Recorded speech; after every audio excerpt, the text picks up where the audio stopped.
Ani wabo hundeedhaan nan beeku. Wal dhoksuun hin ta'u. Ani waboo hundeedhaan beeku. Waliin bulaa waliin jiraadha. Disipiliinii qabu. Waraana disipiliinii qabu. Akkaataa nu qabnutu rakkoo keessa galchaa jira. Nu rakkoo keessa galchaa jira. Waboo qofaatu jira biyya kanatti. Waraanni biraa hin jiru. Maqaa keenya kan balleessu hin jiru. Dhugaa dubbachuu wayya beeka. Akkaataa amma deemamu kana kan cabsu hin jiru.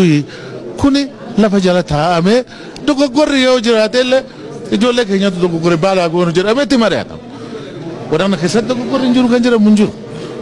Wal bu'iinsa keessatti harka wal dabarsuun hin jira. Wal dabarsuun hin jiru jedhamee hin fudhatamu. Waraana wanta dhufu kana maal goonaa garuu ololan caalaa nurratti kan gaggeessaa jiru maal miidiyaa.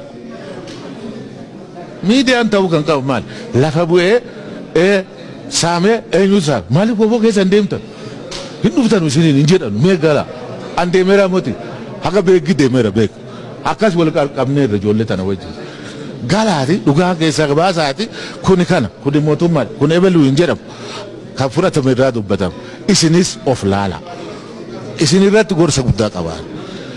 Al miidiyaa tana laala miidiyaa eenyu laala isin fakkaata miidiyaa tana eenyu ka arabaa sun kan Israa'el wajji waranamu akkas amma akkati godhate kana keedhate xiitiin akka keessa kufuugaalee deemee waraabee dhugaan tana jedha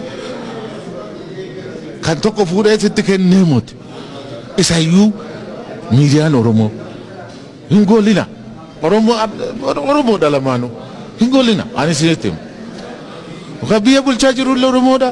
Sunillee Oromoodha. Gooliin gool. Yoo dogoggorte ebalu hoo qabatamaan. Yoo kana ta'e hoo ebalu qabatamaan. Nama sirreessuu qabdan malee ebalu akkas jedhee kuni ta'e jarri biraa amma godhachuu qaban. Kaayyoo isaanii. Akkaan isinitti hima.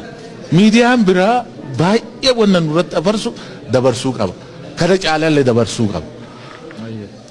Miidiyaan biraa kana caalaa isayyuu hin dabarsin akka kiyya kana caalaa dabarsee kuffisuu qaba akka miilli keenya ijaarramne gochuu danda'u akka inni ijaarramne gochuuf humna qabu garuu kana fashaleessuu kan danda'u miidiyaan Oromiyaa oduu xiyyitiin dhooftu asitti badaa hidhatte deemte kunoo an ija kanaan arge odoo jettanii ana gammachiisa. Ina dhugaa baasa dhugaa bakka dhugaan dheedhii qabdi yoo dogoggorreen sirreeffan. Kana yoo ta'e malee miidiyaan nama biraa afarsu fuutanii akkas yoo gootan ta'e ana wajjin hin taatu.